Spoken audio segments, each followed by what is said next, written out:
In and Out of School Literacy by Brianna Grulon. Webster defines literacy as the ability to read and write or the knowledge that relates to a specified subject. However, this project has taught me that literacy is much more than that. For my in-school literacy portion, I worked with a third grade class at New Hope Elementary School. My partner and I worked with Miss Reddick and her rock stars, as she liked to call them. Miss Reddick did a fantastic job of drenching her classroom with literacy.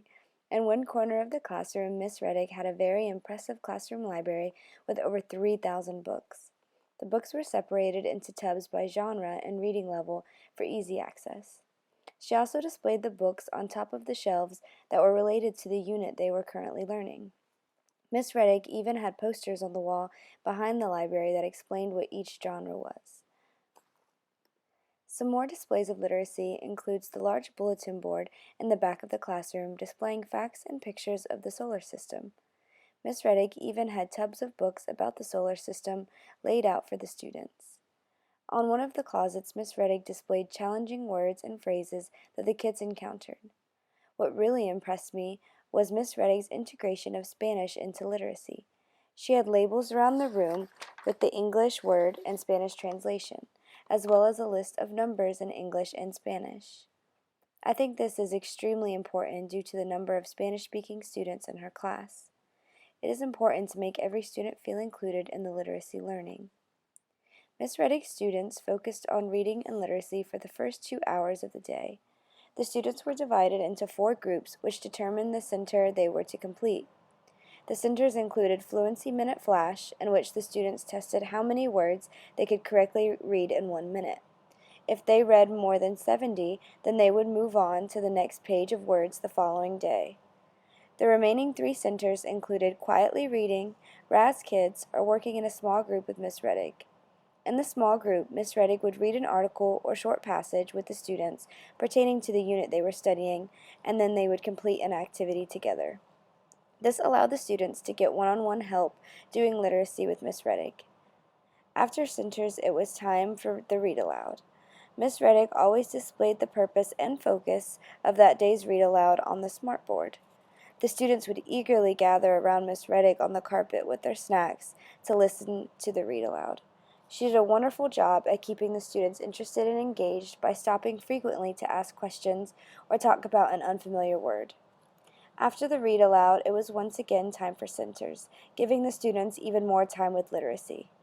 Once centers were finished, the students gathered back on the carpet for a share out with the class. The students went around sharing what they learned during literacy and what their goals were for the next day's literacy unit.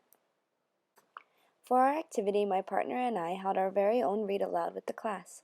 Since the students were currently focusing on biographies, we decided to read aloud a bilingual biography on Celia Cruz in order to include some Spanish words and Hispanic culture. Before we started our read aloud, we identified some words that the students may not have understood and therefore could not be fluent in the literacy, such as salsa, rhythm, amateur, and ancestor. We also explained our purpose of looking for specific character traits of Celia Cruz, along with evidence to support the traits. Once we finished reading the text, we passed out blank templates of a girl while I embarrassingly attempted to draw one on the board. We worked together as a class to identify specific characteristics to describe Celia, along with evidence from the text. The kids were very engaged and provided many fantastic adjectives to describe the main character. The joy this gave me further confirmed my dream of becoming a teacher. I couldn't have asked for a class more eager to learn, nor a more helpful or inspiring teacher to observe. For my out-of-school literacy project, I decided to study the history and background of yoga, as well as participate in some classes. I made the mistake, however, of attending a yoga class before doing any type of research beforehand.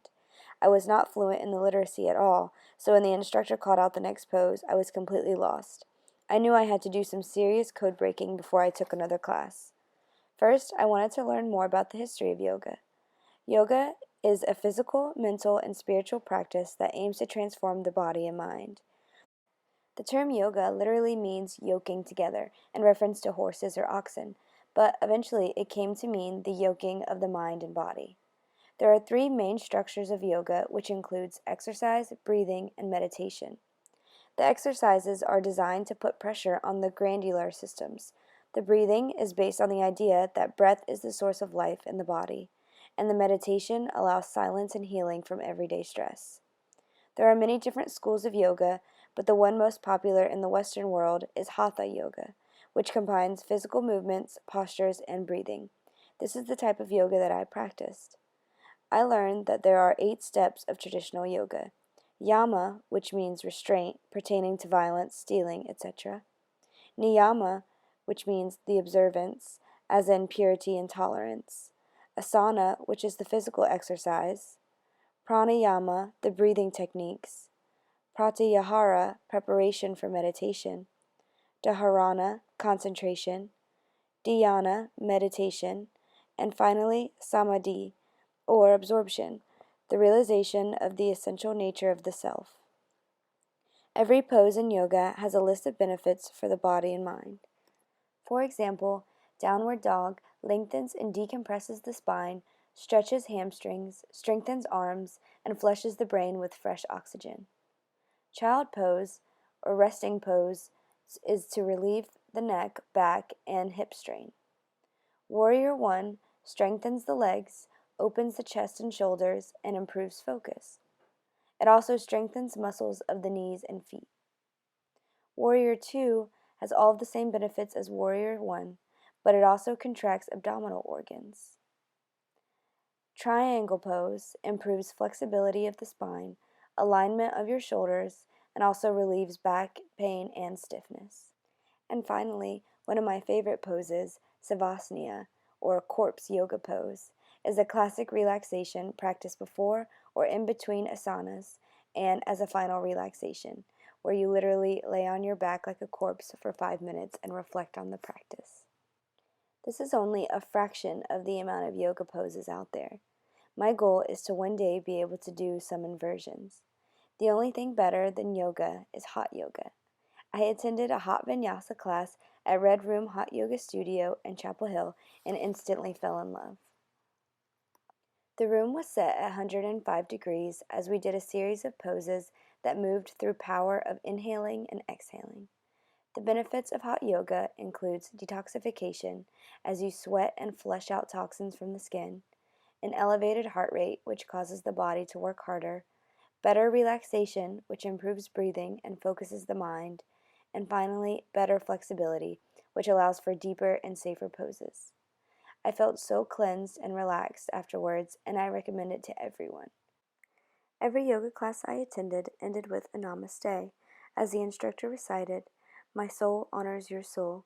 I honor the place in you where the entire universe resides. I honor the light, love, truth, beauty, and peace within you, because it is also within me. In sharing these things, we are united, we are the same, we are one." We then bow with hands at heart center as we honor the practice. Overall, this project was a great experience as I was exposed to many different types of literacy and also learned that literacy does not stop at the classroom.